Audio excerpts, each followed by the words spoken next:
Pria tua ini adalah seorang miliarder.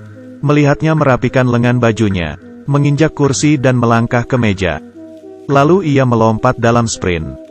Dalam proses turun, orang terus menyingkir. Kita dapat melihat bahwa dia mendarat dengan sangat buruk.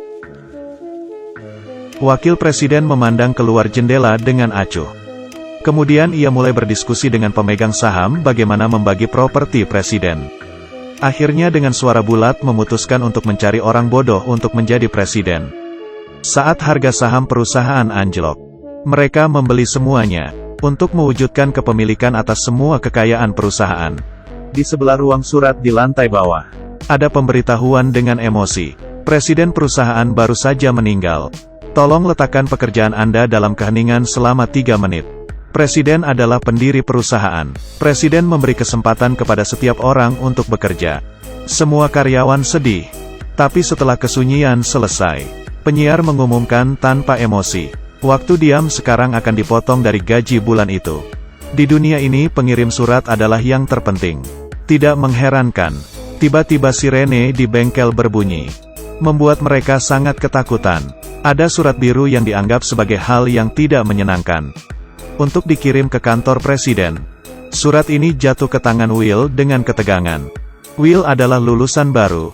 Ia datang ke kota ini dengan penuh semangat. Namun, semua informasi rekrutmen membutuhkan pengalaman kerja. Setiap orang yang menemukan pekerjaan telah pergi. Di jalan yang dingin ini, meninggalkannya sendiri. Untungnya, langit tidak ada habisnya. Will berhasil melihat informasi rekrutmen perusahaan keuangan di koran. Pada saat presiden melompat dari gedung, ia berhasil bergabung dengan perusahaan ini. Dia datang ke kantor sekretaris presiden dengan jujur. Mengetahui bahwa dia memiliki surat biru di tangannya. Sekretaris itu tiba-tiba berteriak. Pingsan di sofa. Ia datang ke kantor super besar presiden. Direktur Baomao menerima beberapa panggilan. Dia memperingatkan Will. Hal terbaik untuk dibawa adalah kabar baik. Will sangat ketakutan sehingga dia buru-buru menyembunyikan amplop biru itu. Keluarkan selembar kertas dari sol dalam sepatu. Ini adalah hasil penelitiannya selama 3 tahun. Pria ini langsung memutuskan bahwa dia adalah kandidat terbaik untuk menjadi presiden. Dia mengundang Will untuk berperan sebagai presiden. Will berperan sebagai presiden, itu secara tidak sengaja membuat kontrak penting. Will ingin membawa air kemasan untuk memadamkan api. Namun saat dibawanya, air di dalam ember sudah terkuras habis. Melihat kontrak di tempat sampah bisa berubah menjadi debu, Will harus memadamkan api dengan kakinya. Namun terjebak di tempat sampah. Terburu-buru, dia melempar tong sampah keluar jendela.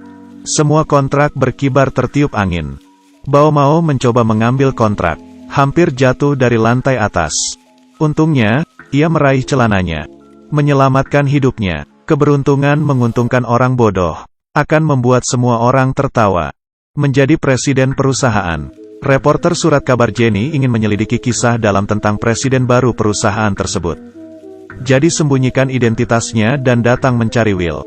Ia hanya menjadikan Jenny sekretarisnya. Sekarang usaha Jenny lebih mudah. Dia secara lengkap mengungkapkan perusahaan itu. Saham perusahaan anjlok sepanjang jalan. Baomao dan direktur lainnya dengan cepat melepas saham mereka. Saya ingin membeli dalam jumlah besar saat stok turun ke dasar. Namun tak butuh waktu lama bagi Jenny untuk menyelidikinya. Will hanyalah boneka. Pengendali sebenarnya dari perusahaan keuangan ini masih pria itu. Imajinasi Will yang sederhana dan indah. Jenny, yang telah berjuang selama bertahun-tahun di New York, membantunya. Dia bahkan jatuh cinta pada Will. Mau tidak mau ingin memberitahunya identitas aslinya. Tapi semua terputus oleh ucapan Will. Hal ini membuat Jenny gagal untuk mengatakan yang sebenarnya pada akhirnya. Will kemudian mempromosikan penemuannya ke manajemen senior perusahaan. Karena ia sama sekali tidak mengerti mainan seperti hula hoop. Para eksekutif perusahaan yang dipimpin oleh Baomao memutuskan, biarkan Will mengacau, untuk menekan harga saham perusahaan. Setelah melalui persetujuan berbagai departemen, dan berbagai biro pemeriksaan kualitas, hula hoop yang dikembangkan oleh Weyer akhirnya hadir di pasaran. Pada awalnya, hula hoop dihargai mahal dan tidak ada yang peduli. Meskipun pemilik toko terus memotong harga, itu tidak membantu. Tapi segalanya dengan cepat berbalik. Hula hoop dilempar oleh pemilik toko. Tanpa sengaja digendong oleh anak yang lewat. Dia mulai menari. Permainan seorang anak yang digemari. Menarik lebih banyak anak. Jadi mereka mengejar mainan ini.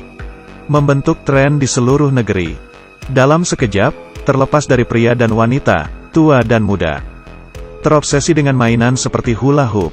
Saham perusahaan juga yang anjlok dari sebelumnya. Mulai naik dengan cepat. Will telah menjadi bintang pintar di Wall Street dan media. Paman berambut putih di sisi lain meraung. Mereka telah menjual semua saham perusahaan sebelumnya. Menunggu harga bawah untuk membeli semua.